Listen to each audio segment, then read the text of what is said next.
RTC యాజమాన్యంతో సమావేశం మొక్కుబడిగా జరిగిందంటున్నారు APSRTC JAC నేతలు. కొన్ని సమస్యలైనా పరిష్కారం అవుతాయన్న ఆశ నెరవేరలేదన్నారు. తమ అభిప్రాయాలు ప్రభుత్వ దృష్టికి తీసుకువెళతామని ఈడీలు హామీ ఇచ్చినట్లు తెలిపారు. వారం 10 రోజుల్లో మరోసారి సమావేశం ఏర్పాటు చేస్తామని చెప్పినట్లు జేఏసీ నేతలు చెప్పారు.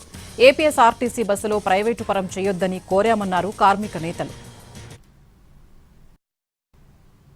ప్రధాన సమస్య ఏదైతే ఉందో మరి జేఏసీగా ఉద్యమ కార్యాచరణకు రావడానికి ఏదైతే ప్రధాన సమస్య ఉందో ఎలక్ట్రికల్ బస్సులకు సంబంధించి మరి ఇవాళ జరిగినటువంటి ఎగ్జిక్యూటివ్ డైరెక్టర్ సమావేశంలో ఎలాంటి పురోగతి లేనటువంటి పరిస్థితి ఉంది.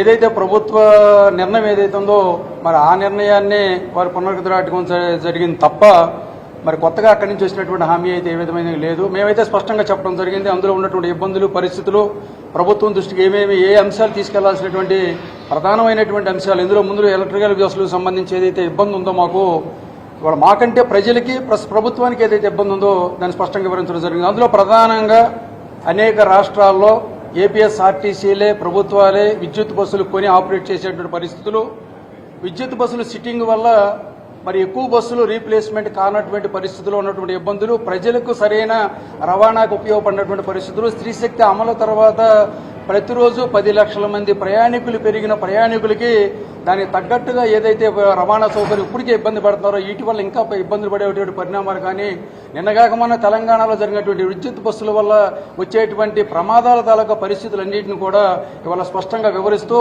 ఏ డిమాండ్ అయితే జేఏసీగా ఇవాళ ప్రభుత్వ ప్రతిష్ట పెరగాలన్నా ప్రజలకు మెరైన రవాణా సౌకర్యం కలగాలన్నా ఇవాళ విద్యుత్ బస్సులు ఏవైతే ఉన్నాయో వాటికి మేము వ్యతిరేకం కాదు, కానీ ఆ బస్సులు ఏపీఎస్ఆర్టీసీ ద్వారాగా కొన్ని నిర్వహణ చేయాలి. టోటల్ సిబ్బంది అంతా ఏపీఎస్ఆర్టీసీతో నిర్వహించాలి. అదేవిధంగా ఇప్పుడు ఉన్నటువంటి ప్రజల అవసరానికి తగ్గట్టుగా ఏదైతే మరి బస్సుల సంఖ్య రోజు 10 లక్షలు అంటే ఆషామాషి కాదు. ఆ ప్రజలకు తగ్గట్టుగా కనీసం 4,000 బస్సులు ఇవాళ డీజిల్ ప్రొక్యూర్మెంట్